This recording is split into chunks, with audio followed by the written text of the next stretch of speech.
as is our next guest, Damon Benning. He joins us right now, played his collegiate days in the 90s there with Nebraska, part of a couple of championship teams. Damon, appreciate you jumping on the show with us. Plain and simple, looking back at how Nebraska played against Minnesota and what we saw from Colorado against TCU, what is the method to success and a victory for Nebraska Saturday afternoon in Boulder? Well, I'd say I think it's a couple of things. They got to continue to tackle well. They saw some big-time wide receivers, and I get the Travis Hunter, the love fest, right? Number one recruit in the country, and he was as good as advertised. Dylan Edwards, a fantastic player. But Nebraska saw guys like Daniel Jackson Jr., Brevin Spanford, Crooms, who was the MAC Player of the Year that transferred to Minnesota. And their route concepts were difficult. A lot of option routes, a lot of choice routes. It was a big boy offense. And Nebraska held Cali McManus to 24 for 44, $195, and they stopped the run. So they have got to continue to tackle well in space and be physical on defense. I think that part will be portable. The other thing is they've got to commit to the run game. Right, Colorado showed that TCU could run the football at them. They were going for almost 8 per carry, 270 yards almost in rushing yards. They gave up 279 passing. So while Nebraska wasn't great offensively, they were going against the Coach Rossi team, who historically at Minnesota has had them as a top 5 defense. So Nebraska needs to do what they do on offense in terms of running the ball and being physical up front at the line of scrimmage. They just can't turn the football over. That was their bugaboo against Minnesota. They left a ton of points out there on the field. They cannot do that on the road and at Boulder if they want to have a chance for the upset. This is interesting, Damon, because this line tells me this game will be competitive, but my eyes tell me it won't. Simply because, as you mentioned, it's a different caliber of player that secondary is going to have to tackle in space. And they're going to have to do it in different ways than they did in the Minnesota game. I went back and rewatched it, and Tim will recall this. Last Thursday, I think it was, when Nebraska-Minnesota came on, after the second series of the game, I said Nebraska's going to be salty on defense. And I still think that. But it's going to be different because Shedeur is better than the quarterback at Minnesota. Colorado's better, more talented, faster, more change of direction, more explosion in space than Minnesota. But I don't think that's what ultimately is going to decide the game. I think what you said about running the football, can they control the clock? Can they limit the possessions of the Buffs' offense? And that really comes down to what my question is Jeff Sims the only option at quarterback? I know it's only one game. But when you look at what he's done in the last 18 to 24 months, it kind of looks the same in a lot of ways. Do they have any other option at quarterback than Jeff?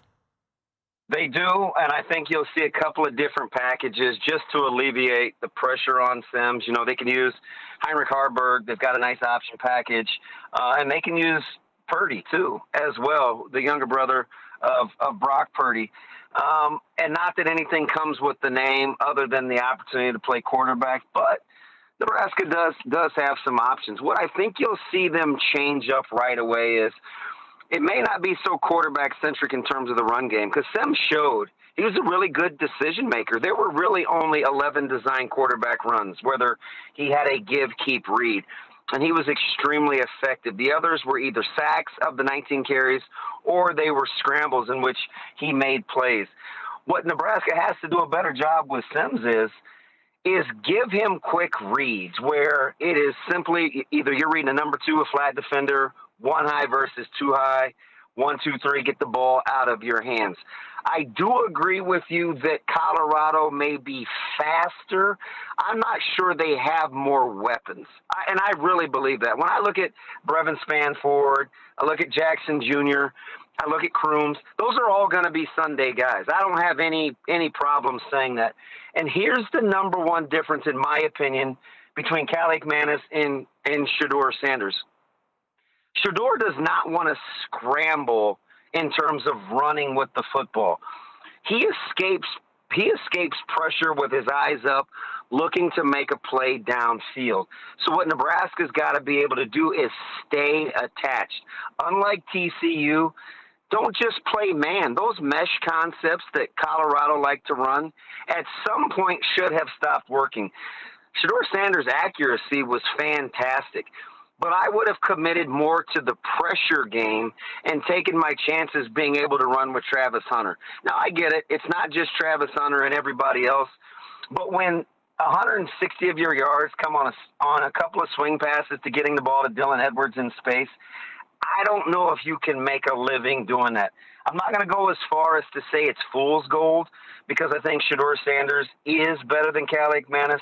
But from a concept standpoint, just how Colorado liked to move the ball via the air versus Minnesota, I'll take Minnesota's passing scheme.